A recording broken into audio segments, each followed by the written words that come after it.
The fortress smells like winter stone and old violence. I walk the corridor alone, torches throwing shadows that look too much like teeth. My borrowed cloak drags against the floor, heavy as the silence pressing down on my shoulders. Omegas don't walk these halls. We don't look kings in the eye. We certainly don't beg for mercy when mercy hasn't existed here in a decade. But my village is starving. My brother faces execution at dawn, and the Alpha King is the only one who can stop it. I feel him before the guards announce him. A weight in the air, thick and waiting. Then he steps from the dark, armor black as a funeral, long hair falling past shoulders built for war. His hand closes around my throat, not crushing, just holding, testing. He inhales, and something shifts in his eyes. Gold bleeds through the brown, and the growl that rolls from his chest makes the torches flicker. "I can't control myself around you," he says, voice rough as gravel. "Not your scent, not your heartbeat, not this." I should bow, I should beg. Instead, I meet those burning eyes and whisper, "Good. Then maybe you'll finally listen." They make me wait just long enough to remember exactly what I am. An Omega in a hall, built for alphas. The throne room is colder than the corridor, despite the torches lining the stone walls. Sound shivers up to the vaulted ceiling. Whispers, rustling fabric, the scrape of armor as warriors shift their weight to get a better look at me. I feel their gazes like claws, testing, weighing, already deciding I don't belong here. The guards stop 2 steps from the foot of the dais. The impact of their spears on the stone echoes through the hall, sharp as a slap. "Kneel," one of them mutters. My body knows how. Years of practice, knees hitting dirt or stone whenever someone with more teeth than me snaps their fingers. But I force my spine to stay straight. My hands tremble inside my sleeves, so I curl them into fists and pretend it's from anger, not fear. Then he moves. Daniel doesn't just sit on the throne, he occupies it, sprawled like the carved stone was molded around him. Black armor hugs his shoulders and chest, metal layered like scales. His long hair is pulled back from his face, bound in tight braids that make the sharp lines of his jaw look even more severe. When he rises, the entire hall seems to tilt around him. The murmurs die as if someone cut their throats. "Bring her closer," he says. The guards obey at once. Fingers clamp around my elbows, propelling me forward until I stand at the base of the dais, close enough to see the faint golden ring around his pupils. Close enough to smell him, cold iron, leather, and something darker underneath, wild and dangerous. "So," his voice is smooth at first, almost bored. "The Omega from the border village." He doesn't use my name. No one announced it. I don't know if that's because the herald forgot, or because he didn't think it mattered. "My name is Roselle," I say anyway, "from Grey Hollow." One dark brow lifts. "Roselle from Grey Hollow," he repeats, as if tasting the sound. "You demanded an audience with your king. Bold." "I begged," I correct. "Your men just didn't like the word." A ripple of uneasy laughter moves through the court. Daniel's mouth curves, but it isn't quite a smile. "You begged," he echoes. "For what, precisely?" I swallow. This is why I came. Not to trade barbs in front of nobles who would happily watch me thrown to the wolves below the cliff. "For food," I say, "and for my brother's life." The laughter dies. "Ah," he says softly. He descends 1 step, then another, until we're almost eye level. Almost, because even on the lower stair, he's still taller, still looking down on me like he's deciding where to bite. "The thief."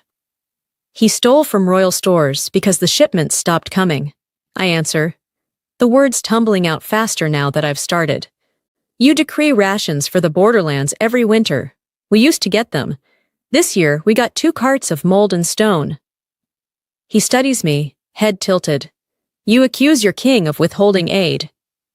I meet his gaze and feel heat claw at my throat. "I accuse someone of it. If you didn't know, then someone is using your name to starve your own people." Gasps break like waves around us. Court ladies press gloved hands to their mouths. A few warriors smirk, hungry for the spectacle of an Omega sentencing herself with each careless word. Daniel does not smirk. He steps down the last stair, closing the distance between us. I can see the faint scar along his left cheek now, the one rumors say he earned fighting off 3 rogues alone.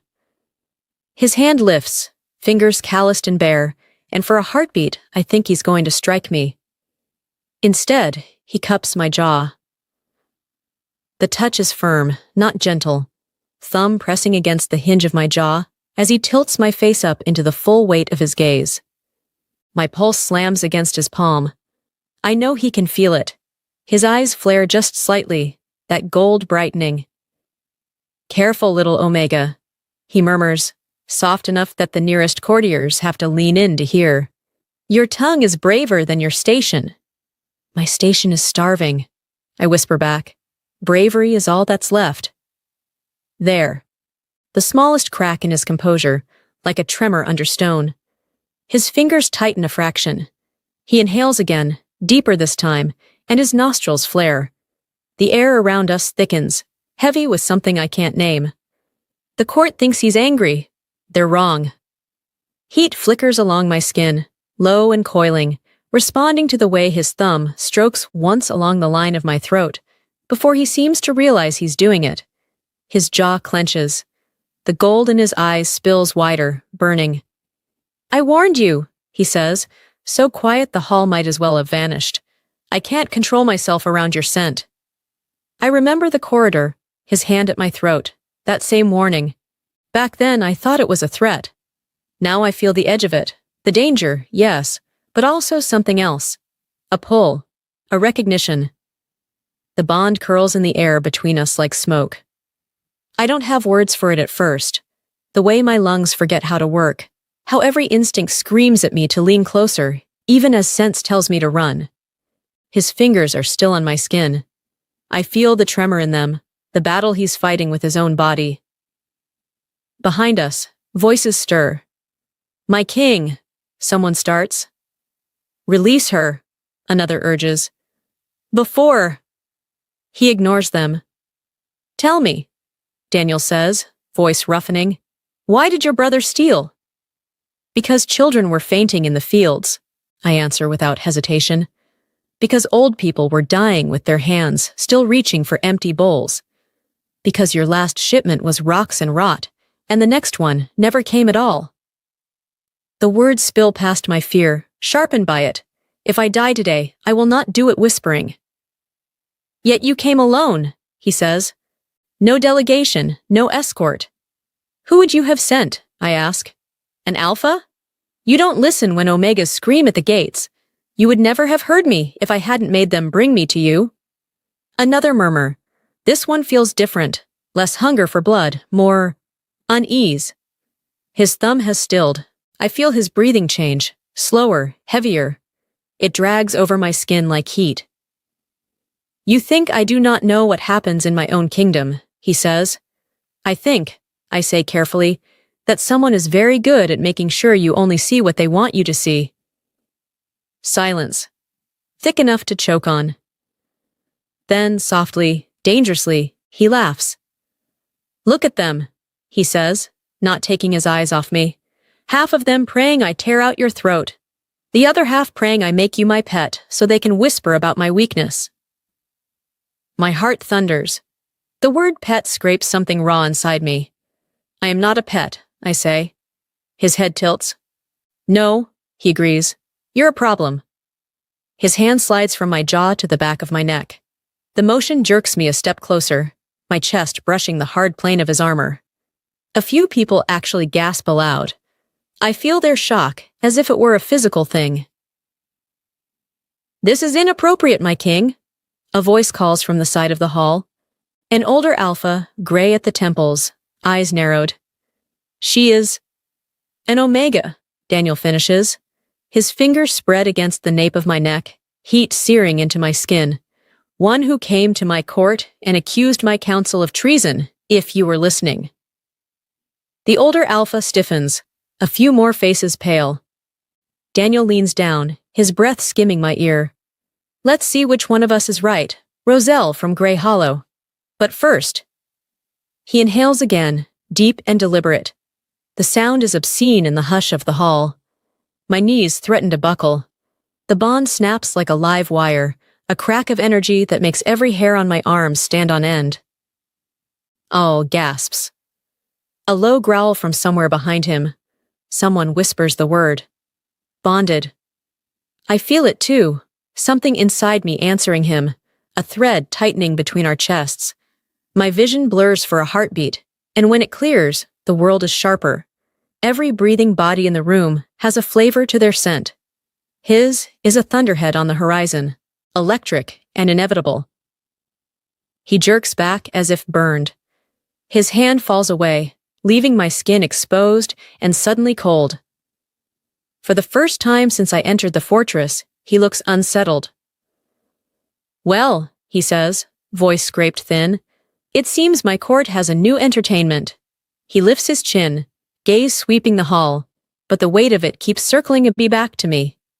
Until I discover who has been starving my borderlands, he announces, the Omega stays here, under my protection. The last word lands like a challenge.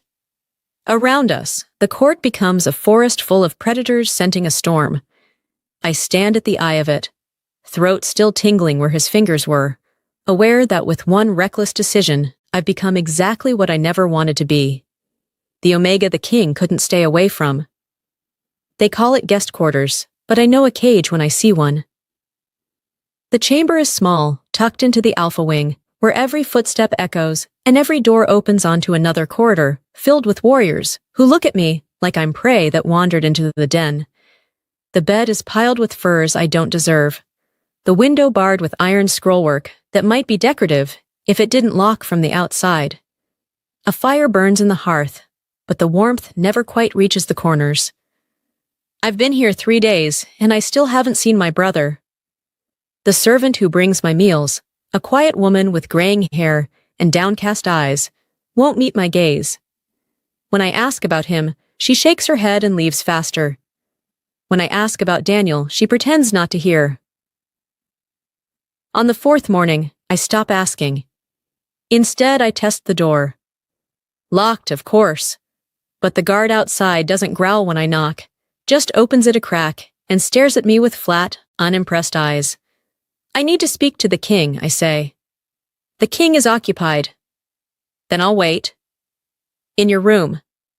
The door shuts. The lock clicks. I press my forehead against the wood and count to 10, then 20, then stop counting because the rage building in my chest doesn't have numbers high enough.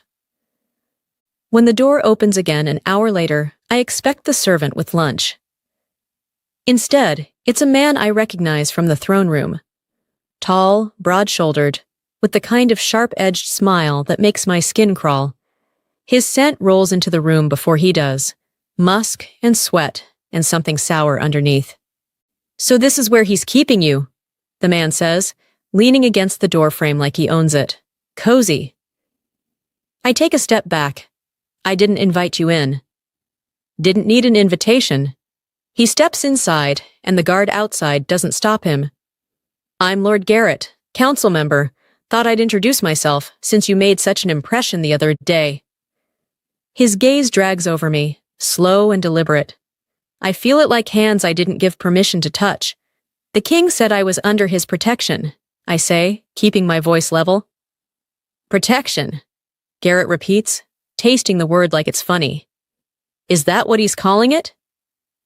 He moves closer, circling me the way Daniel did in the throne room. But there's nothing careful in this, nothing that feels like restraint. You know what the court thinks, don't you? That you've bewitched him, that he's keeping you here for his own entertainment. Then the court doesn't know him very well. Garrett laughs, sharp and ugly. Oh, I know him. Known him since he was a pup barely old enough to shift. And I've never seen him lose control over anything, let alone an Omega. The way he says Omega makes it sound like something dirty. If you have a point, I say, make it and leave. His smile vanishes. In one step, he closes the distance, hand snapping out to catch my wrist. His grip is tight enough to bruise, and when I try to pull away, he yanks me closer. The point, he says, voice dropping low, is that you don't belong here. You're a distraction, a liability, and the longer you stay, the weaker he looks. Let go of me. Or what? He leans in, breath hot against my cheek. You'll scream? You'll run to your king and tell him the big bad alpha scared you? I don't scream. I twist, jamming my knee up toward his groin, the way my brother taught me when we were young, and the world was already teaching me that being small meant being a target. Garrett jerks back, but not fast enough. He grunts, his grip loosening, just enough for me to wrench free.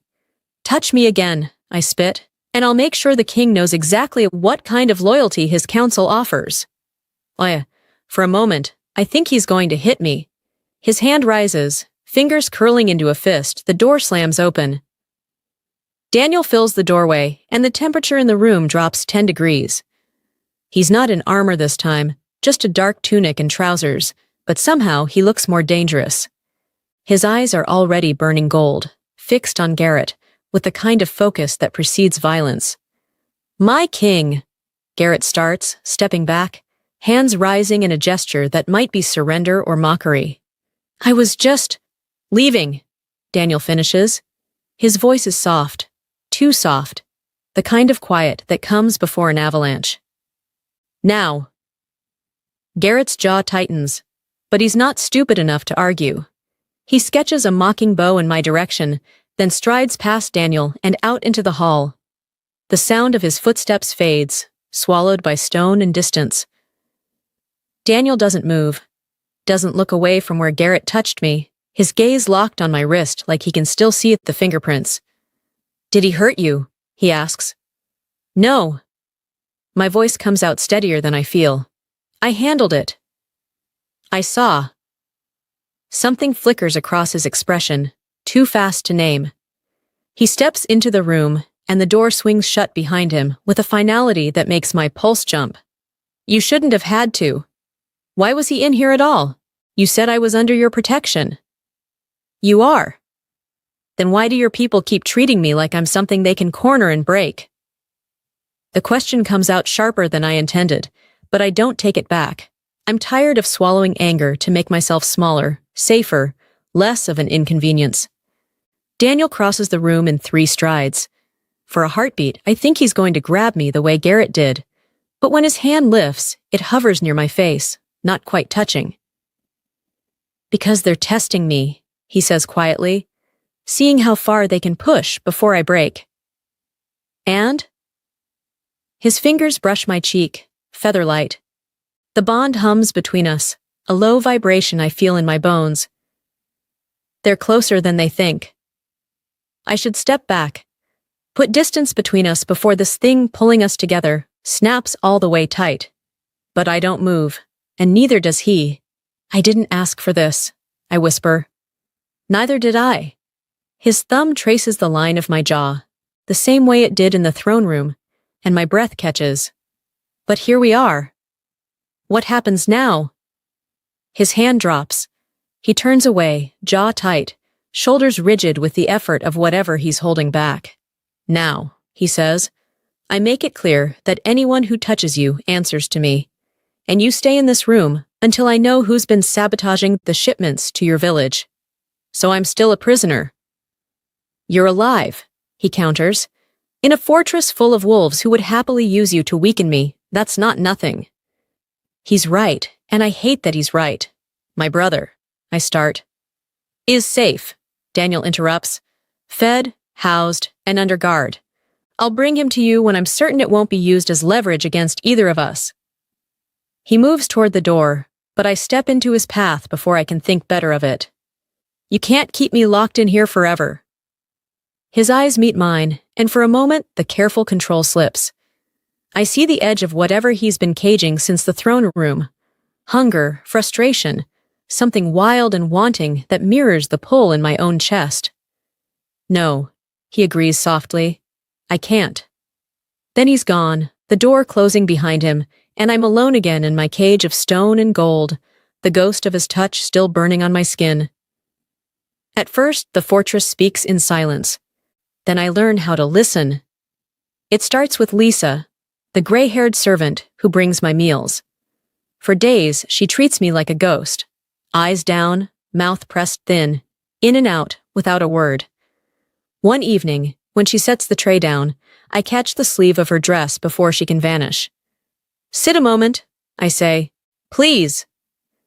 She hesitates like I've asked her to commit treason, but her knees must be as tired as mine, as she lowers herself onto the bench by the fire. Up close, I can see the fine lines etched at the corners of her eyes, the silver thread of a scar along her jaw.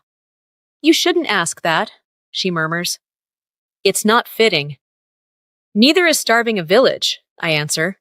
"And yet, here we are." Her gaze flicks to mine, startled. For a heartbeat, something like approval flashes there. "You're braver than is wise, Omega." "Roselle," I correct. "If you're going to risk sitting, you might as well risk my name." Her lips twitch. It's not quite a smile, but it's the closest I've seen. After that, she lingers. Not long, never long, but enough to let small things slip. Which guards drink too much, which counselors shout behind closed doors, which corridors the king walks when sleep won't come. "Your village isn't the only one missing shipments," she says one night, voice low over the crackle of the fire. "The northern posts are thin too. Funny thing though, the central packs feast like nothing's wrong." "Funny," I echo. "It doesn't feel funny, it feels deliberate." The next thread comes from a guard. His name is Tomas, though it takes me 3 nights of nods and shared silences to pry it from him. He's young, with a crooked nose like it's been broken more than once, and eyes that won't quite meet mine when he speaks. He takes over the door outside my chamber on the rotation, quieter than the others, watchful in a way that doesn't feel like I'm prey. The first time I wake from a nightmare, loud enough to rattle the door, he doesn't pretend he didn't hear. He opens it a crack, concern flickering over his face. "Are you harmed?" he asks. "Only in the ways I already was," I say, pushing my hair back with shaking hands. "Sorry, I didn't mean to disturb you." "Not much disturbs these walls," he says. A voice proves they're still holding. The next time his shift falls on my door, I bring 2 cups of watered wine from dinner and sit on the floor with my back against the wood. "If you're going to listen to me breathe all night," I say, "you might as well have company." He stiffens on the other side. "This isn't fitting," I finish. "Yes, I'm learning that word doesn't mean much good for people like me." Eventually, the cup disappears from my hand. I hear him drink, swallow, exhale like it's the first real breath he's taken all evening. It's remarkable how quickly people talk when you treat them like they exist. "Some of the others think you're cursed," he tells me after a while, "that having you here will bring the king down." "Do you think that?" I ask. "No." A pause. "I think he was already standing on a cliff. You just lit a torch so we can all see the drop." "What cliff?" "Half the council hates that he won't expand the borders," Tomas says. "Says peace makes us soft. Says trading with humans is the same as bowing to them." "And the famine?" There's the faintest scrape as he shifts, metal brushing stone. "They say it's punishment," he murmurs, "for letting border packs forget who rules them." My skin prickles. Who says that? Men who never went hungry in their lives. After that, I listen harder. I learn which floorboards creak and which don't. I learn that the alpha wing carries sound like gossip. If I sit by the vent near the hearth and pretend to sew, voices drift down from the council chamber above in muffled fragments. "Borderlands." "Embarrassment." Omega at his side. The words slip between crackles of firewood and clink of goblets. I don't always catch names, but I learn tones. Sneers, scoffs, the oily reassurance of men who smile while sharpening knives. One night, when the moon is a thin hook in the sky, I hear a voice I know. "Garrett." "Told you," he says, the smirk almost audible. The moment he dragged her into the hall, they smelled weakness. Another voice answers, low and thoughtful. "They smelled opportunity. There's a difference." "Opportunity," Garrett repeats. You mean the chance to topple a king too distracted by an omega to see his own counsel slipping the leash? My grip tightens around the needle. The thread snaps. Careful, the second voice says. Walls remember what's said in anger. Let them remember. Garrett's chair scrapes. While he plays nursemaid to a ruined omega, others are doing the work he should have done years ago. The East is already listening. The North, too. All they need is proof he's lost the bite to rule. Ruined. The word sinks cold into my gut. The conversation breaks apart into clinking goblets and meaningless pleasantries. I sit in the glow of the fire, hands shaking, and understand two truths at once. Someone is starving the borderlands on purpose. And they plan to use me as the excuse to tear Daniel down. Later on patrol, Tomas confirms what my instincts are already screaming. There's talk, he says, keeping his voice low as we walk the inner walkway above the courtyard. Daniel allowed me this concession in place of freedom. A nightly loop of stone and shadow under escort, like a wolf's version of exercise. What kind of talk? I ask.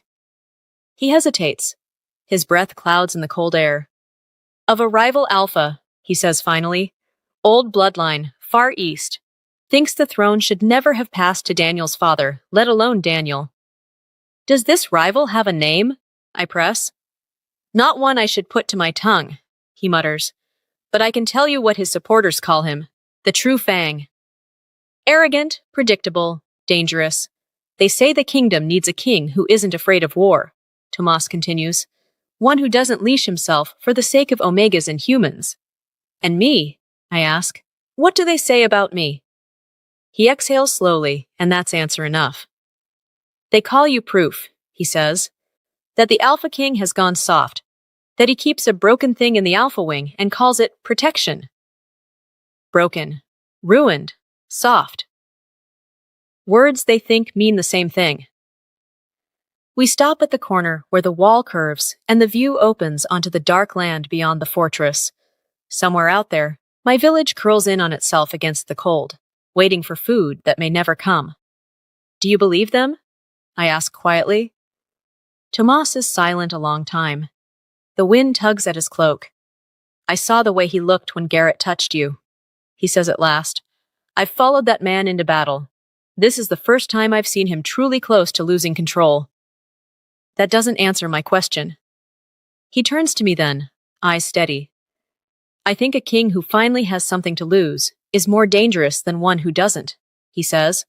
For his enemies, at least. His enemies. The ones starving my people.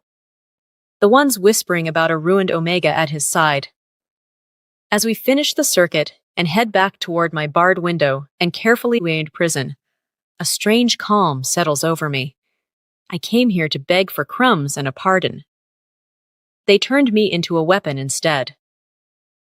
If they want to use me as proof the king is unfit to rule, they're going to find out exactly how sharp an Omega can be when she stops trying not to cut anyone.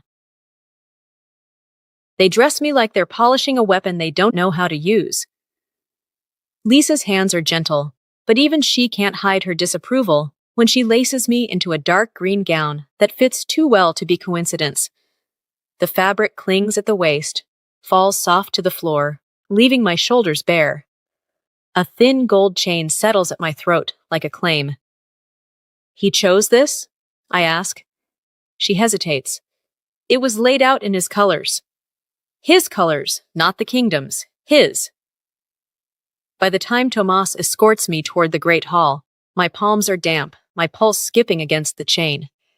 I can hear the crowd before I see them. Laughter too loud to be sincere. The hum of voices sharpened by wine and curiosity. What exactly is this gathering supposed to be? I murmur. Reassurance, Tomas says. The high packs demanded a show of strength. The king agreed to give them a show. We step through the archway, and the hall swallows me whole. Banners hang from the rafters, each bearing a different crest. Wolves, moons, stylized claws. Tables groan under roasted meat and glistening fruit, while alphas in fine leathers and silks cluster in little knots, their eyes flicking toward the dais where Daniel stands. He's in black and gold. No armor tonight, but a fitted tunic that does nothing to soften him. His hair is braided back, exposing the cruel beauty of his face. When he looks up and sees me, the noise in the hall blurs, thinning to a low roar under the weight of his gaze. Every head turns to follow it. "Ah," someone announces from near the dais, voice smooth as oil. "The king's guest arrives." The man who steps forward to greet me is broad, older than Daniel, with iron threaded through his dark hair and a smile too wide to be friendly. His scent hits me first. Expensive wine, cold ambition. "Lord Marius," Tomas mutters at my shoulder, barely moving his lips. "High Alpha of the Western Pax." So this is one of the men Daniel needs to reassure. Marius stops before me and gives a shallow bow that somehow manages to be insulting. "So the rumors are true," he says, eyes raking over me. "Our fierce king keeps an Omega in the Alpha Wing after all." Heat licks up my spine. I force my shoulders back. "My name is Roselle," I say. "From Grey Hollow." "Roselle from Grey Hollow," he repeats, like my village is a joke. "Tell me, little one, do you enjoy being paraded in front of wolves who could snap you in half?" The words are bright enough to draw laughter from the nearest table. It scrapes along my nerves, loud and cruel. I feel Daniel's presence before I see him move. "It depends," I say, ignoring the way my pulse leaps as he descends from the dais. "Are we talking about wolves or cowards hiding behind their titles?" The laughter cuts off. Marius's eyes sharpen. He leans closer, close enough that the scent of wine on his breath makes my stomach twist. "Careful," he murmurs. "Your king's patience has limits. Mine are shorter." His fingers find my chin, grip not gentle, as he tilts my face side to side like he's inspecting a horse. The touch is casual, proprietary, the way you'd handle something that belongs to no one worth fearing. Something inside me recoils. Something inside Daniel snaps. A low growl rolls across the hall, vibrating in the stone. Marius's hand stills on my skin. Slowly, as if he's remembering where he is, he turns his head. Daniel stands a few paces away, eyes burning molten gold, jaw clenched so hard I can see the muscles jump. His fingers curl, knuckles whitening, and for a heartbeat, his nails lengthen, darkening into something that isn't quite human. "Remove your hand," he says. 3 words. Quiet, deadly. Marius's smile stretches. "My king," he says, not obeying. "I meant no disrespect. I merely wished to see the Omega, who has occupied so much of your time." "My time is not your concern," Daniel replies. "Her comfort is." Her. Not the Omega, her. The bond flares under my skin, hot and sudden, responding to the possessive edge in his voice. The nearest alphas go still, instincts pricking, some of them unconsciously baring their throats a fraction. Marius notices. His eyes narrow. "Forgive me," he says, and his fingers tighten instead of loosening. Pain sparks along my jaw. "I must have forgotten how fragile your toy is." The word hits harder than the grip. Daniel moves. 1 second he's a few paces away. The next he's between us, hand wrapped around Marius's wrist. The speed of it drags a collective gasp from the room. Marius's eyes widen as Daniel squeezes, bones creaking audibly. "I warned you once," Daniel says, voice low and shaking at the edges. "I do not repeat myself." The air changes. Power floods the hall, thick and electric, pressing against my skin until it's hard to breathe. His scent spikes, storm and steel and something wild. The gold devours the brown in his eyes, pupils narrowing, teeth lengthening, just enough that when he speaks, they flash sharp in the torchlight. Marius tries to pull back. He can't. His face pales just a fraction. "Your guests are watching," he says, a thread of strain in his voice. "They should," Daniel growls. "Let them learn what happens when someone lays hands on what is mine." The last word crashes through me. "Mine!" The bond surges, a punch straight to the lungs. For an instant, the hall disappears. The banners, the tables, the faces blurring into nothing but sound and heat. All I feel is him and me, the thread between us pulled so tight it burns. I swear I hear it snap into place. Marius does too. His nostrils flare. You bonded her? He spits. An omega from some forgotten hole. And you? Daniel jerks him closer, so fast their noses almost touch. Choose your next words carefully, he says. Around us, wolves shift uncomfortably. Some avert their eyes in reflexive submission. Others stare, hunger and calculation warring in their expressions. Someone at the back whispers, "He's going to shift," and the words skitter across stone like mice. They're not wrong. Daniel's shoulders bunch, muscles rippling under the thin fabric of his tunic. His spine arches, just slightly, like his body is remembering a different shape. I can feel his control fraying, each breath a ragged drag that scrapes against my own lungs through the bond. If he shifts here, in front of them, over me, they'll never fear anything more. They'll never forgive it either. Daniel, I say. It's the first time I've said his name in public. It feels like reaching into a cage to touch the beast inside. His head snaps toward me. For a second, there's nothing human in his eyes at all. I step closer anyway, placing my hand over the fist crushing Marius's wrist. Let him go, I whisper. He's not worth what they'll make of this. The room is so quiet, I can hear the fire crackle. Something shifts in his gaze. The gold doesn't fade, but it steadies, the frantic edge smoothing out as the bond hums between us, a tether tightening around his fury. Slowly, so slowly, Marius winces the whole way. Daniel releases his grip. The counselor snatches his hand back, rubbing at the reddening skin. He opens his mouth, some clever insult already forming, then shuts it when Daniel turns that blazing stare on him again. Insult me if you must, Daniel says, voice carrying easily to the farthest corners. Question my decisions, challenge my policies, but touch her again, and you will not leave this hall on 2 legs. Gasps again, but this time there's something else threaded through them. Recognition. Ownership. Every wolf in the room can smell it now.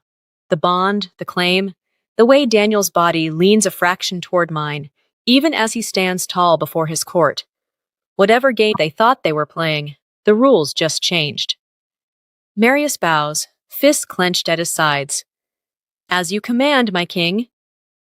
He retreats, face carved from stone, and the crowd ripples away from us like a tide, suddenly desperate to be anywhere but between the Alpha King and the Omega, who just proved she could drag him back from the brink. Daniel doesn't look at me right away. His jaw works, breath still rough, hands flexing as if they miss the feel of a throat under them. When he finally does, the rawness in his eyes steals my words. This is what they wanted, he says quietly. Proof. Proof of what? I ask, though I already know. That I care, he says. That you are more than a petitioner I took pity on. That you can be used to control me. I should deny it. Tell him they're wrong. That this is still political, strategic, anything but personal. I don't. Because every nerve in my body is still singing from the way he said mine. And the part of me that came here only to beg is long gone. They're not wrong, I say softly. His mouth twists. No, he agrees. They're not. The music starts up again, forced and frantic, as if they can drown out what just happened with fiddles and drums. Laughter resumes in jagged bursts, but nothing is the same. They saw their king almost lose control over an Omega. And they saw that, for him, I'm not a symbol or a tool or a piece on a board. I'm the one weakness he can't quite bring himself to let go. The morning after the gathering, he doesn't apologize. He sends a schedule. Lisa finds me pacing my chamber and hands over a folded sheet thick with ink. My name sits at the top, written in an elegant, ruthless hand. Below, Hours are carved into blocks. Court, training yard, strategy council, instruction. It seems the king intends to keep you busy, she says. Busy feels like too small a word for what follows. The first lesson is court etiquette, which is his way of saying, this is how you survive the wolves, who wear silk instead of fur. They don't expect him to join, but he does, taking a seat at the end of the long table, while a stiff-backed advisor explains how deep to bow, to which crest, and which forks to use in front of which bloodlines. I try at first. Then the advisor corrects the angle of my shoulders for the third time with 2 sharp taps of his cane. Again, Lady Omega, he snaps. If you insist on remaining by the king's side, you will at least pretend to understand your place. Daniel's fingers drum once against the table. She's not a lady, he says. And her place is where I put her. Continue. Heat flares in my cheeks, not from embarrassment, from the way his gaze flicks to mine, as if checking I've heard the claim under the insult. When the cane taps my shoulder a 4th time, something inside me uncoils. Stop, I say. The word isn't loud. It lands like a stone dropped in still water. The advisor's hand freezes mid-air. For a heartbeat, his eyes go unfocused, the way wolves do when an order brushes their instincts.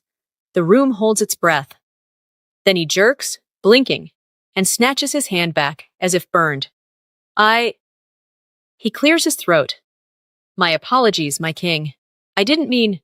You heard her, Daniel says, voice mild. Don't touch her again.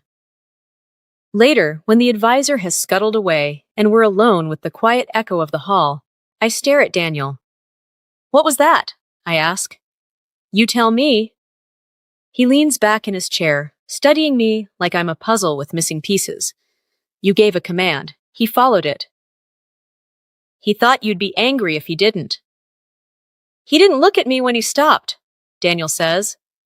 He looked at you. I replay it in my head. The word, the stillness, the way every spine in the room tightened like they'd heard something I couldn't. I'm an Omega, I say. We don't give commands. Maybe you're not just an Omega. The second lesson is in the training yard. He doesn't announce it. One moment I'm leaving the council chamber.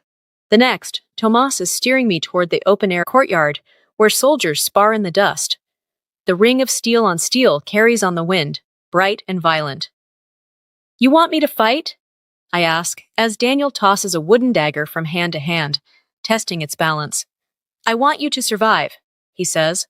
If someone lays hands on you when I'm not there, I expect them to regret it. Garrett already regrets it. Not enough. He steps in front of me, close enough that I have to tilt my head back. He smells like sweat and leather and the faint sting of cold air. He places the dagger in my palm, closing my fingers around the hilt. Show me what you know, he says. I know very little. How to knee a man where it hurts, how to bite hard enough to draw blood, how to make myself small until a temper passes. My first attempt is clumsy, an awkward lunge that would get me killed if he let it. He doesn't. He catches my wrist, turning my own momentum against me until my back hits his chest. His breath warms the shell of my ear. Again, he murmurs. But this time, think first. You're smaller. Use it. We repeat the dance until my muscles burn and sweat slicks my spine. He corrects my stance with a touch at my hip, my shoulder, the curve of my wrist. Each brush of his fingers sends the bond humming. A low, insistent ache I pretend not to notice. At one point, he misjudges the distance. Our mouths end up inches apart, my dagger pressed to his ribs, his hand wrapped around my throat in reflex. We both go perfectly still. If you're trying to convince them I'm not a weakness, I whisper, this isn't helping. His grip loosens, thumb stroking once along my pulse before he steps back. They're going to come for you, he says. I won't always be fast enough. I need to know you'll be standing when I get there. It's not an apology, it's close. The third lesson isn't written on any schedule. It happens in the war room, late enough that most of the fortress is asleep. Maps are spread over the table, small carved wolves marking border posts. Candlelight throws Daniel's face into planes of gold and shadow as he traces supply routes with a scarred finger. I watch from the opposite side, too tired to pretend I'm not studying him. "Where did that scar come from?" I ask, nodding toward the pale line along his cheek. He doesn't look up. "Rogue pack," he says. "Years ago, I was younger, more eager to prove my teeth. And now? Now I've learned where teeth are useful." His gaze lifts, catches mine, and where other kinds of sharpness do more damage. He taps a point on the map, the road that should have carried grain to Grey Hollow. "Someone cuts these lines, the kingdom starves by inches," he says. "Blame it on weather and greed, and nobody questions why the central packs feast while the borders thin." "Garrett," I say. "Garrett doesn't have the brains to orchestrate this," Daniel says. "He's a tool, not the hand that wields it." "The true Fang, then?" His eyes narrow. "You've been listening." "I live in your walls," I say. They talk. Something like pride flickers across his face. It's gone quickly, replaced by the weary tension that never quite leaves his shoulders. "What about you?" I ask. "Any scars that don't show?" For a moment, I think he won't answer. "My father," he says finally. "He believed an alpha was only as strong as what he could kill. I decided I wanted to be strong enough to keep things alive. He called it weakness." "What do you call it?" "Difficult," he says dryly. Then, after a beat, softer. "Necessary." We fall into a pattern after that. Mornings in the halls, learning how to smile without baring my throat. Afternoons in the yard, bruises blooming under my clothes, as I learn where to plant my feet, how to turn my smallness into speed. Nights in the war room, arguments and quiet confessions tangled among ink and maps. Sometimes, when I raise my voice without thinking, the world stills. Once, a pair of sparring soldiers keep circling too close, their scuffle breaking my focus. The third time they bump into me, I turn and say, "Enough." They freeze mid-swing, eyes clearing like they've just woken from a dream. One of them actually drops his sword. Daniel watches, expression unreadable. "You felt that?" I ask later. "Every wolf in the yard did," he says. "Whatever is waking in you, Roselle, it's not just mine to ignore." We don't talk about the other thing that's waking, the way my chest tightens when he laughs, rare and rough, or how his gaze finds me first in any room. We don't talk about how, sometimes, when his hand brushes my back after a long council session, my entire body sighs like it's finally come home. Instead, we spar and study and pretend the lessons are only about power. But every hour I spend learning how to stand by his side makes one truth clearer. They thought they were forging me into a chain to drag him down. Without meaning to, he's teaching me how to become a blade. The news arrives on a scrap of parchment that smells like smoke and home. Daniel doesn't hand it to me himself. He summons me to the war room, the map-strewn chamber colder than usual despite the fire. The council is already gathered. Garrett lounging like a vulture, a few others stone-faced, Tomas against the far wall trying to look like part of it instead of out of place.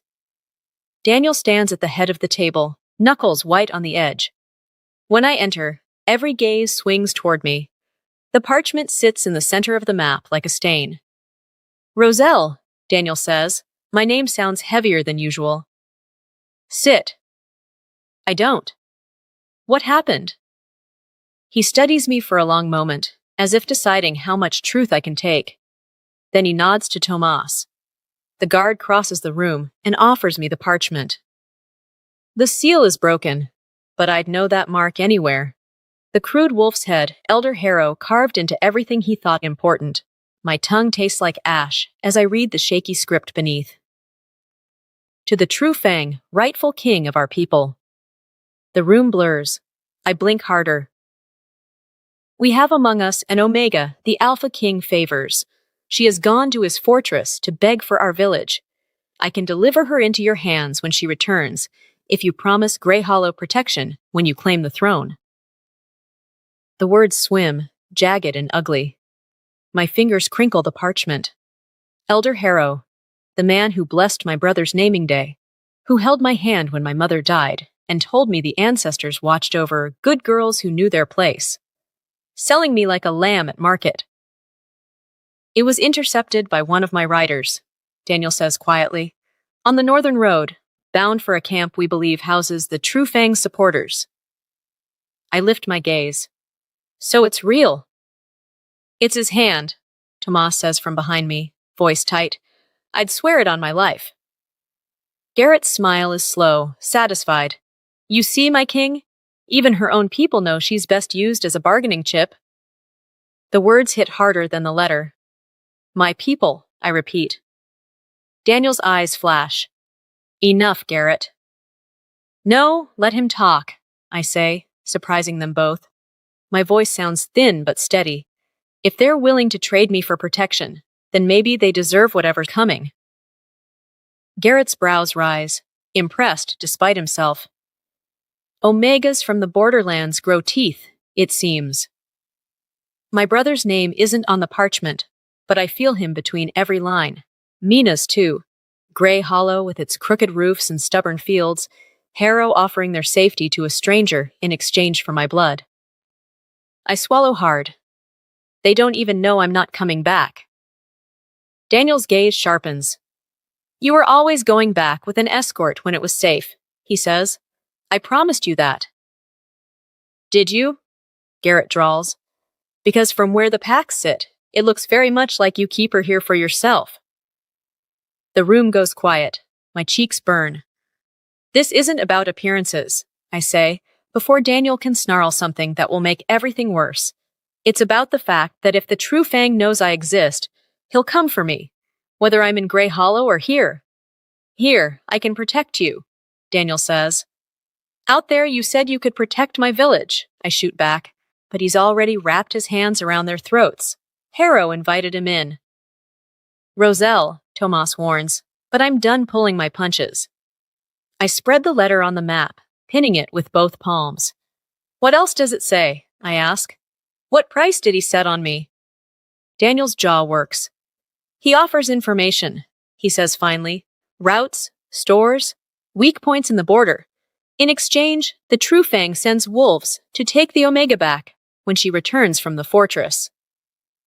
A chill snakes down my spine. I picture it too easily. Riders waiting in the trees, my village watching from behind shutters, while they hand me over and call it salvation. So they were going to give me back, I murmur. Just not to you. Silence. Garrett clears his throat. You see the problem, my king. If word of this spreads, the high packs will question your judgment. Keeping an Omega whose own elders sell her to your enemy? They'll say you lack discernment. They already say that, Daniel replies flatly. He looks tired, not in the way of a man who has lost a night's sleep, but like someone who's been carrying a kingdom on his back and just realized part of it rots from the inside. You could send her home, Garrett adds, feigning reluctance, with the village under guard, escorted by a loyal pack. Distance yourself from the scandal. Prove you're not attached. Attached, weak, ruined. They don't say the words, but they hang in the air. My heart stutters. Home. The thought slices through me. Mina's smile, my brother's laughter, the way the fields smell after rain. The idea of never seeing them again is a fresh wound. But home also means Harrow's ink on this page. The council's whispers, being bound and dragged away under a banner that isn't Daniel's. Is that what you want? Daniel asks. He doesn't look at Garrett when he says it. He looks at me. It would be so easy to lie, to shrug and say I'll go where I'm told, to pretend the decision isn't mine. Instead, I hear my own voice in the throne room, sharp and shaking. My station is starving. Bravery is all that's left. I straighten. If I go back now, I hand the True Fang exactly what he wants. I say, an Omega you've already marked. Proof your loyalty can be bought with a village's fear. Garrett snorts. You think staying makes you less of a weakness? I think staying makes me a choice, I snap. My choice, not theirs, not his. Daniel's mouth tightens, but there's a flare of something in his eyes that looks suspiciously like pride. You would stand with the king who's made you a target, Garrett says, instead of the people who raised you. The people who tried to sell me, I correct. The words tremble, but they're true. I'll always want my village safe. I'll always love my brother. But I won't crawl back just to be handed over like a debt they're tired of carrying. I turn to Daniel. You said you'd protect them if you could. I'm holding you to that. But I'm not leaving this fortress, so your enemy can use me as a leash. The room holds its breath. Slowly, Daniel nods. Then you stay, he says, not as a prisoner, as part of this fight. Garrett scoffs. You mean to let an Omega sit in on war councils now? If that Omega is the reason the True Fang thinks he can win, then yes, Daniel says. We use every weapon, every mind. Or do you prefer we keep stumbling around blind while our enemies use her better than we do? Garrett's lips flatten. He bows, stiff and furious. As you wish, my king. He leaves with the others, grumbling in low voices. Soon it's just Daniel, Tomas, and me, the parchment still bleeding its ugly truth over the map.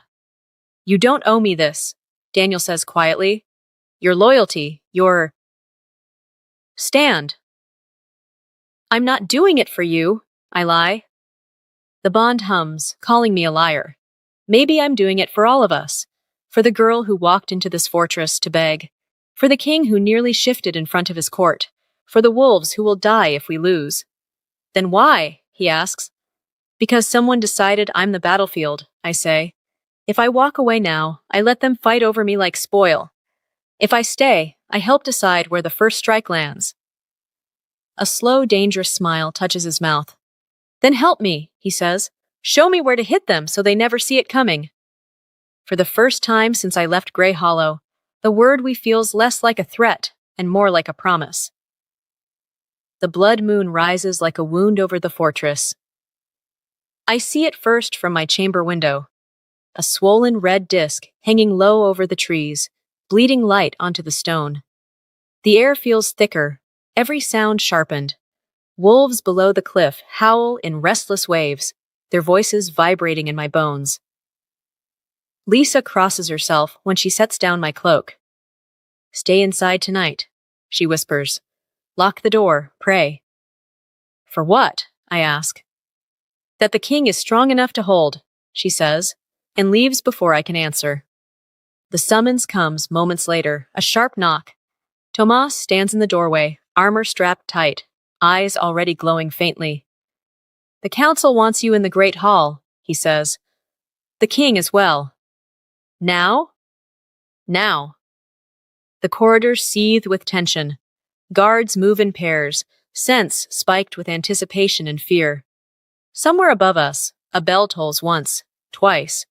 Short, clipped notes that turn my stomach to ice. Alarm. Tomas, I murmur. What's happening? He doesn't look at me. Rumors of movement in the east, he says. Scouts missing. The king wants everyone where he can see them. Everyone important, he means, including the weakness the enemy keeps whispering about. The great hall is already crowded when we arrive. Banners hang limp in the stifling air. Nobles cluster in tight knots, voices low and sharp. Counselors line the dais, pretending calm. Daniel stands at the center, like he was carved from the same stone under our feet. Back straight, shoulders squared, jaw clenched. When he sees me, something in his posture eases. It shouldn't, not tonight, but it does. You came, he says. You called, I answer. I assumed that meant it wasn't optional. A ghost of a smile touches his mouth. It doesn't reach his eyes. The blood moon makes our kind restless, he says quietly. Old grievances sharpen. Old loyalties shift. If the True Fang means to strike, it will be now. So you brought all your favorite targets into one room, I say.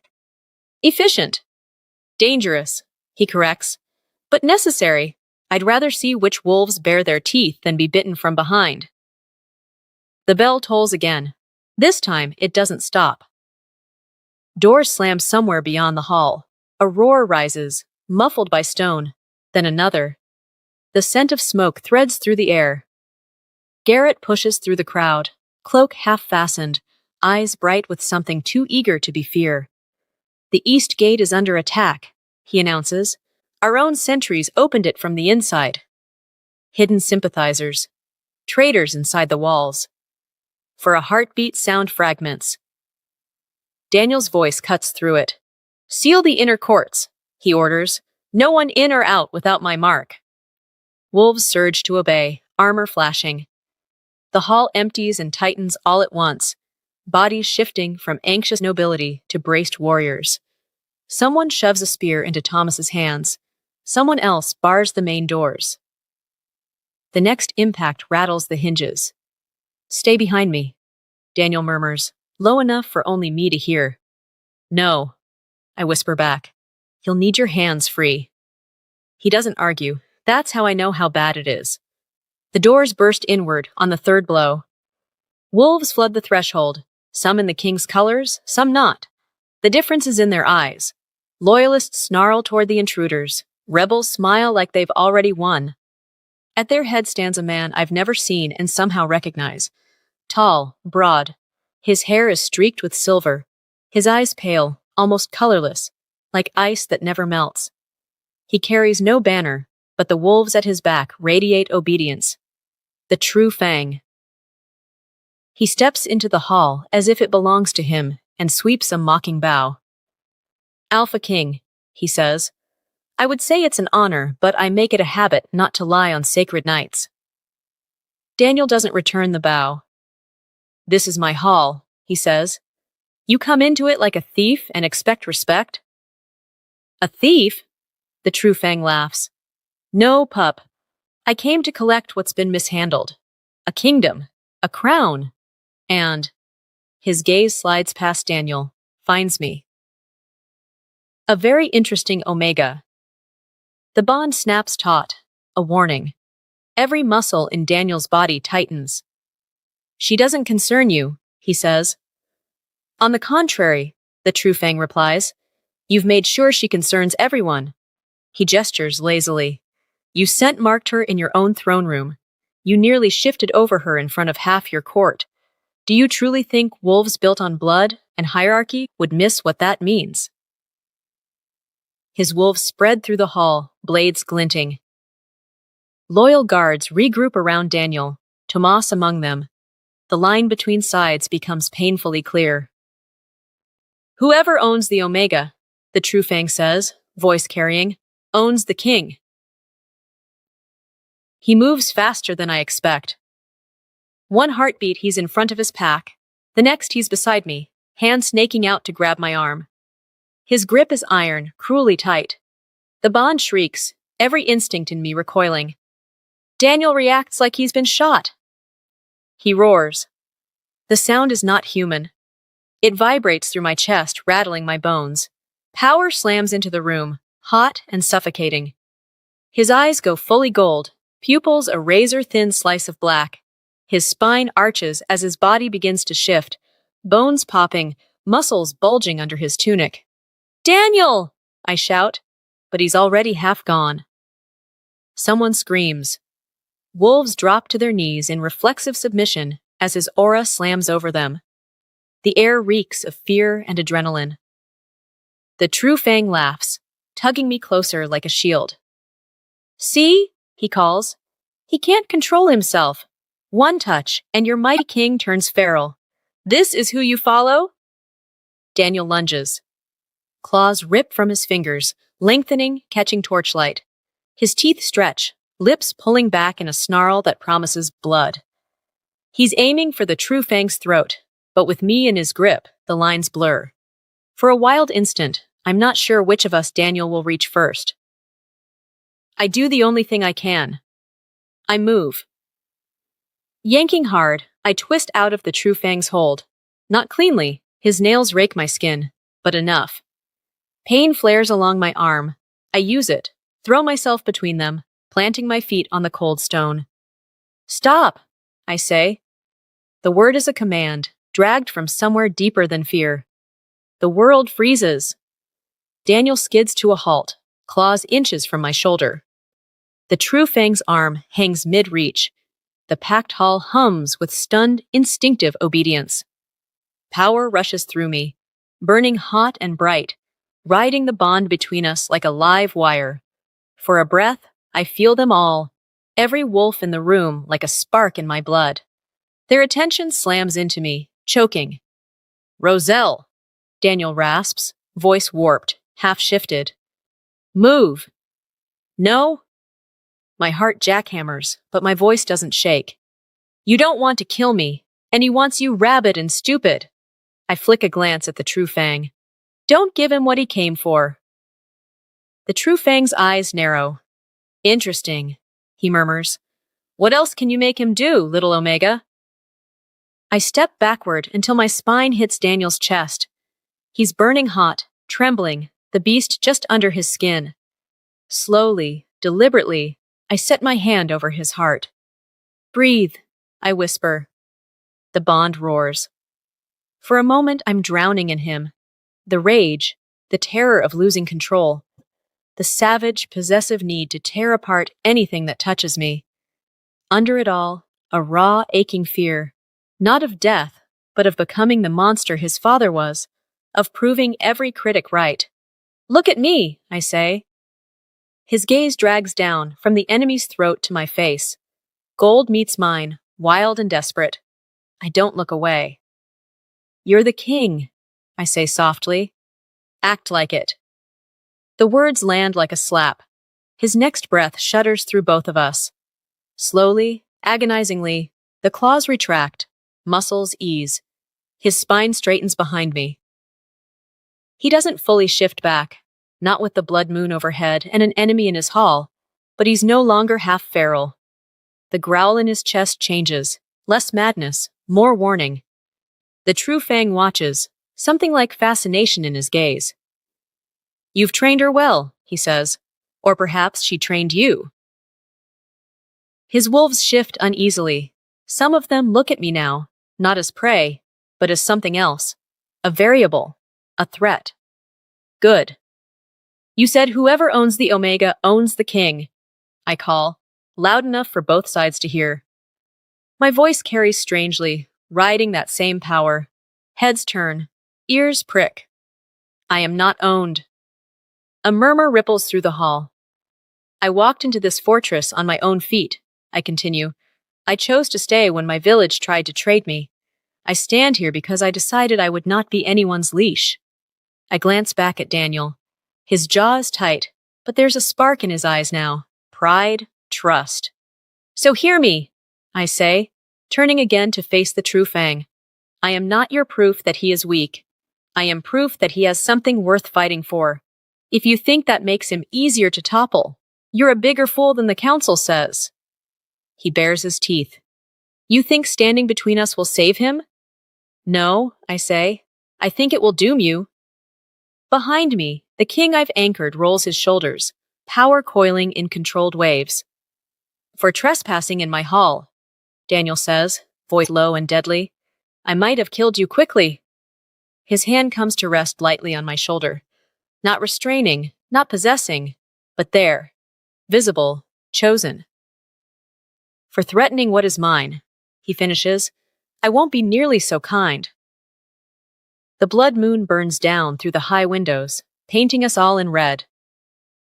The night of the broken crown has begun, and for the first time, it's clear to everyone that the battlefield doesn't just belong to alphas. It belongs to the Omega standing between them, deciding who gets to walk away. The throne room is never meant to be a battlefield, but by the time we fall back to it, the stone already smells like one. Smoke clings to the rafters. Banners hang in tatters, singed and slashed. Wolves clash in front of the dais. Loyalists and rebels locked together in snarls and steel. The red light of the blood moon pouring through the high windows like spilled wine. Daniel fights at the center of it all. He's half-shifted, caught between man and wolf. Claws tip his fingers, his teeth too long for human speech. When he moves, it's with a brutal, efficient grace, that drops enemies faster than they can circle. But each kill drags him further from himself. I feel it through the bond, a rising tide of rage and instinct that threatens to drown everything else. "Daniel!" I shout over the din. He doesn't hear me, or he hears and can't answer. A rebel launches at his flank. Daniel catches him midair and snaps his neck with one twist. The sound turns my stomach. The true Fang laughs from the base of the dais. "Look at him!" he calls to his wolves, blood streaking his own tunic. "Your king already belongs to the beast. All he needed was a push." His pack surges forward, pressing ours harder. For every rebel we knock down, 2 more take their place. The crowd from the Great Hall has mostly fled, but a ring of counselors and high-rank alphas remains at the edges, forced witnesses to the kingdom tearing itself apart. "Roselle!" Tomas appears at my side, panting, a cut bleeding down his temple. "You need to get back to the Alpha Wing. We can hold them here." "You can't," I say. "Not if he loses himself." As if to prove my point, Daniel hurls another wolf aside and lets out a roar that shakes dust from the ceiling. Some of the fighters, ours and theirs, stagger, instinct dropping them to their knees. The remaining rebels grin, drunk on chaos. The bond writhes inside my chest. It would be so easy to recoil from it, to slam walls up and let him spiral alone. Instead, I step toward him. Each pace is a fight through bodies and panic. I duck under a wild swing, shove past a snarling rebel who doesn't recognize me as anything but another target. Tomas curses and follows, blade flashing to clear a path. "King!" someone shouts. "Behind you!" Daniel whirls, claws up, catching an attacker by the throat. His eyes, when they flick to the side, brush over me, and don't recognize what they see. They're pure gold now, pupils narrowed, no brown left at all. He could kill me by accident. I walk faster. "Roselle, stop!" Tomas hisses. "He's not?" "Then he needs a reason to be," I say. The last few strides feel like stepping into a storm. His aura hits me full force. Power, fury, wildness. Every hair on my arms lifts. My knees want to bend. My head wants to bow. I don't. I grab his wrist.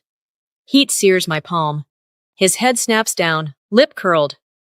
A snarl ripping from his throat. For a breath, I'm staring into the eyes of a creature who barely remembers language. "Mine," he growls. "Yes," I say, voice low and steady. "And I am yours, so listen to me."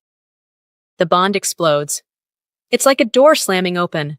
His emotions flood through, rage and fear, and a fierce, bone-deep terror of losing me in the blood and noise. Underneath it all, something sharper. The memory of his father, full beast, tearing into anything that moved. His whole life spent promising he would never become that. "Come back," I whisper, pressing closer until my chest meets his. "You are not him.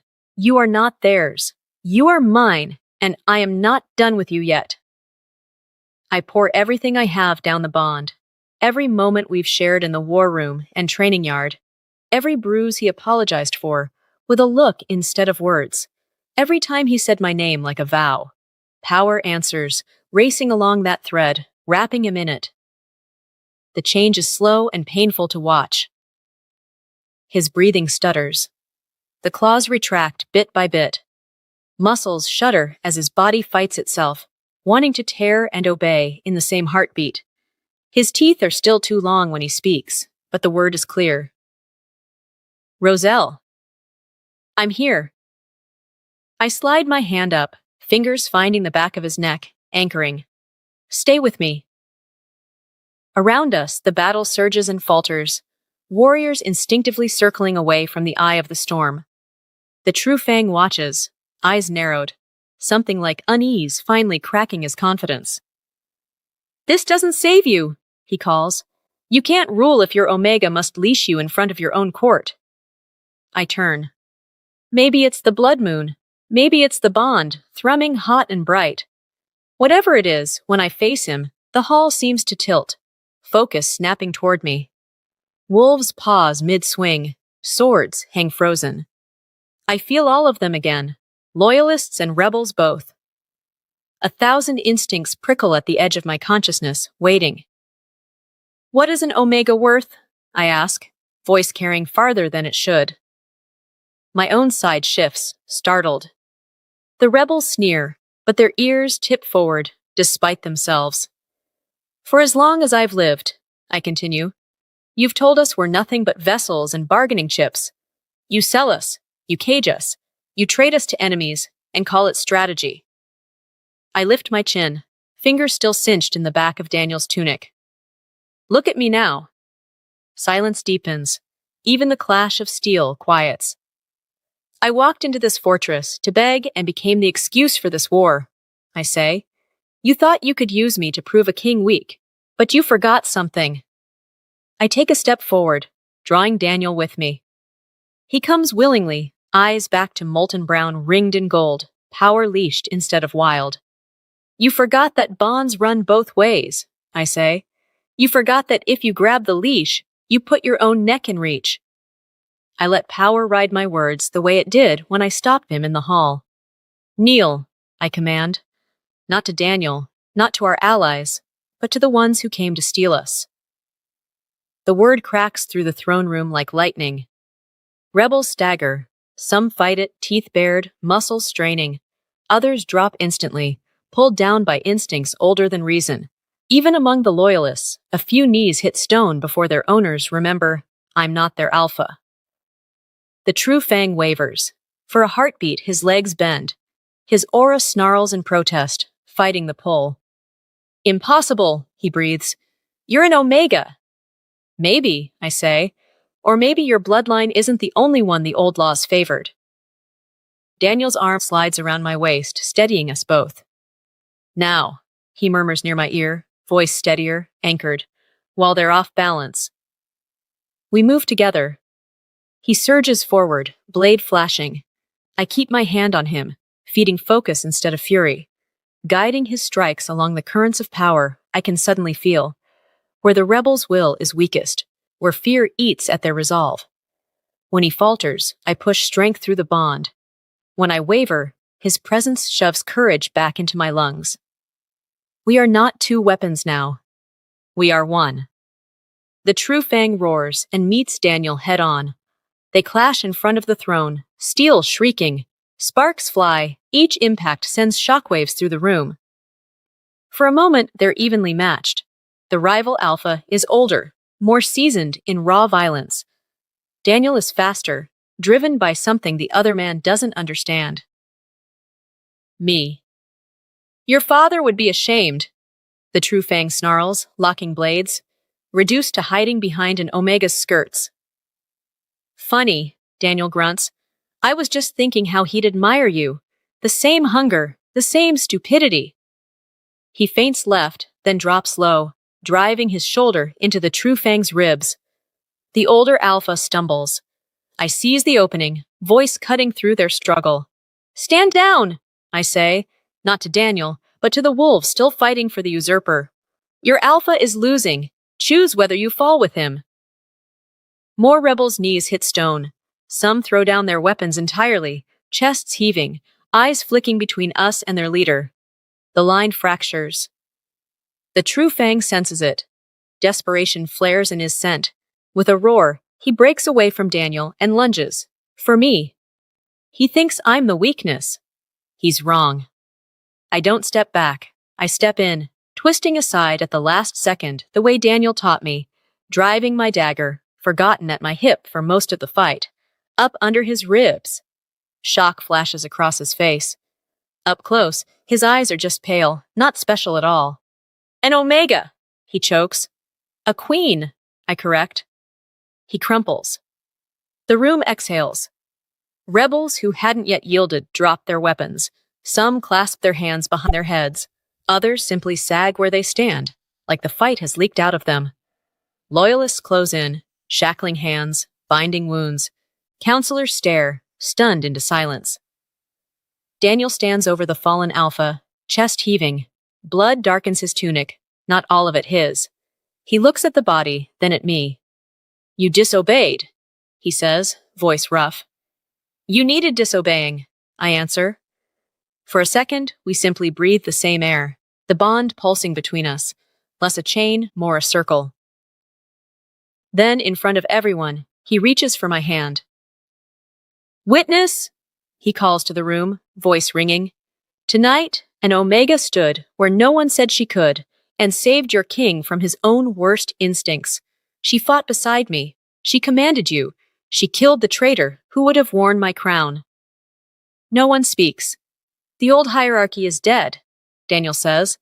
"What we build next will not be." He lifts our joined hands, blood and moonlight painting our skin, and in the stunned silence that follows, I finally understand what an Omega is worth. Exactly as much as she decides to be. The fortress smells different after a war. Less of iron and anticipation, more of smoke scrubbed from stone, herbs crushed under healers' hands, meat roasting in celebration because the kingdom still stands. The banners hang new and unburned. The cracks in the walls are plastered, but nothing can cover the memory of the night the crown almost broke. I still wake sometimes with the echo of it in my bones. On the morning, it's all finally over. Trials held, traitors exiled or buried, the True Fang's banner burned to ash. Daniel comes to my chamber without guards or counselors or excuses. He closes the door behind him and leans against it like he needs it to stay upright. "I have something for you," he says. I arch a brow.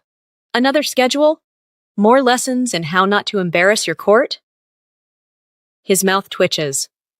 "No, you already do that better than they do." He crosses the room and hands me a rolled parchment, tied with blue ribbon. My fingers hesitate at the seal. His, I realize, though the wax is pressed a little crooked, like he did it himself instead of letting a scribe. "What is it?" I ask. "Read?" The letters swim for a second before settling into meaning. By decree of the Alpha King, full pardon for Joran of Grey Hollow, convicted of theft from royal stores, restitution of grain and livestock to the border village, continued protection under royal guard. My brother's name, my village. My heart stutters. "I don't understand," I whisper. "You've already sent rations, riders, healers. This is more than temporary aid," Daniel says. "It's a promise. Whatever government we build from here, it won't balance itself on the hunger of people like you ever again." I swallow. "People like me?" "Omegas," he says. "Border wolves. Anyone who learned early that surviving meant staying small." He takes a breath, jaw tightening like the next words cost him something. "And there's one more line," he adds. "At the bottom." I look. Should Roselle of Grey Hollow choose to return to her village, she will travel under royal guard and remain under the crown's protection, answerable only to the king. Freedom written in ink and law. My fingers go numb. "You're sending me away," I say. "I'm giving you the choice I took from you the night I locked that door." He answers softly. "You came here to beg for your brother's life, not to be dragged into my wars and my bed of thorns." Heat flickers over my skin at the implication. He doesn't look away. "If you want your old life back, I'll give it," he says. "Your brother safe, your village fed, my riders at your borders. You'll never have to see this fortress again." "And if I stay?" My voice is barely more than breath. His eyes darken. "Then we have a different problem." He steps closer, close enough that I can feel the heat of him, smell the familiar mix of leather and rain, and something uniquely his. "I have spent months," he says, "trying to prove I can control myself around you, for the sake of the court, for the sake of the crown, for the sake of the part of me that still hears my father's voice when I close my eyes." His hand lifts, hesitates, then settles at my jaw, thumb finding the same spot it always does, the one that makes my pulse leap. "Here's the truth, Roselle," he murmurs. "I never wanted to control myself around you." The bond thrums, warm and sure. "Then why try?" I ask. "Because I was terrified." His thumb strokes once along my cheek. "That if I let myself want, I'd become something you'd have to save the kingdom from, instead of with." He lets go, steps back just enough that I can breathe. So, he says, what do you want? A cottage on the edge of the woods, your brother and sister and quiet? Or a fortress full of wolves who will fight you every step as we drag them into a future they never imagined? I think of Grey Hollow, the fields, the crooked blue door, the girl who walked into the forest with nothing but a pendant and desperation. I think of the way Harrow's ink looked on that letter, selling me for safety. I think of this fortress, the training yard dust under my boots, the war room maps under my hands, the court gasping as I commanded them to kneel. I think of a king on the edge of madness, and the way his eyes cleared when I said his name. I want to see home, I say. Once. To say goodbye properly. Something like pain flickers across his face, gone too quickly. And after? He asks. Ask me then. He does. The journey to Grey Hollow takes 3 days with the escort he insists on. Tomas at my side, a dozen riders in Daniel's colors, wagons heavy with grain. The village looks smaller than I remember, houses hunched against the wind like they're ashamed. My brother meets me at the road, taller and thinner, but his grin is the same. Mina flings herself at my waist, chattering through tears. Elder Harrow watches from a distance, face pinched. He doesn't come closer. I don't go to him. I walk the fields, the paths I used to run barefoot as a child, the stream where I first wondered why the moon made me restless when it left everyone else sleepy. Every step feels like slipping into a dress I've outgrown, comforting and tight at the same time. At night, I sit by the fire in our cottage while Joran sleeps and Mina drools on my shoulder, and I realize something I can't unknow. The girl who left this place wouldn't recognize the woman who came back. In the morning, when Daniel's messenger rides in with fresh horses and a sealed note, "Are you coming home?" my answer is ready. I return to the fortress by choice. The stone no longer feels like a cage. The guards nod instead of sneer. Lisa cries a little when she sees me. Tomas pretends he doesn't. The court gathers like crows as I walk the hall, whispers flitting from lip to lip. He is waiting in the throne room, not on the throne, but at the base of the dais, as if he couldn't bear the distance. His shoulders loosen when our eyes meet, something relieved and unbearably vulnerable breaking through his careful mask. "Well?" he asks. I stop in front of him, close enough that the scent of him drowns out the hall. "Grey Hollow will be all right," I say. "The fields will grow. Joran is learning to live without stealing. Mina thinks your riders are the stuff of legend." "And you?" His voice is rough. "I got what I went for," I say. "Food, a pardon, a future for them." He swallows. "Then, I also found something I wasn't looking for," I cut in. "A kingdom that needs rebuilding, a king who needs watching, and a place where my voice doesn't echo back off empty walls." I take his hand. I don't wait for him to offer it. "I'm staying," I say, "but not as your weakness, not as something you hide in a tower and apologize for." His fingers tighten around mine, the slightest tremor betraying him. "How then?" he whispers. "As your partner," I answer. "Your queen, if you mean the word. The one who will argue with you in council, stand with you on battlefields, and drag you back from the edge when you forget you're more than your teeth." Silence falls over the hall. Somewhere to the side, Garrett chokes on his own tongue. "Good." Daniel's eyes brighten, gold sparking. "Roselle of Grey Hollow," he says, voice carrying. "Will you stand beside me? Not beneath, not behind, beside, while we build a kingdom that remembers what power is for." I remember kneeling at dirt floors, grapes of mold in my hands, elders telling me omegas were made to be grateful for whatever they were given. I squeeze his hand. "Yes," I say, "but you should know something." He lifts a brow. "What's that?" "I'm not done remaking what that title means."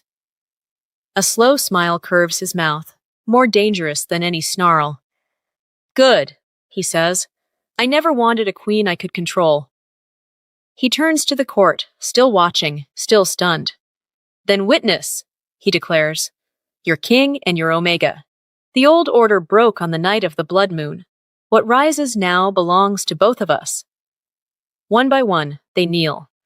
Some in genuine loyalty, some in wary calculation, some because instincts drag them down when faced with the combined weight of our bond.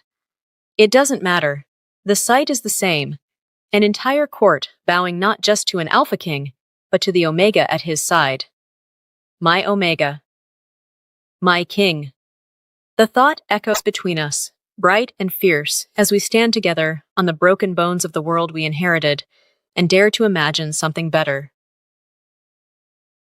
If you enjoyed this story, tell me where you're watching from and which moment hit you hardest. The first time he warned he couldn't control himself, the night of the blood moon battle, or the moment Roselle chose to come back as queen.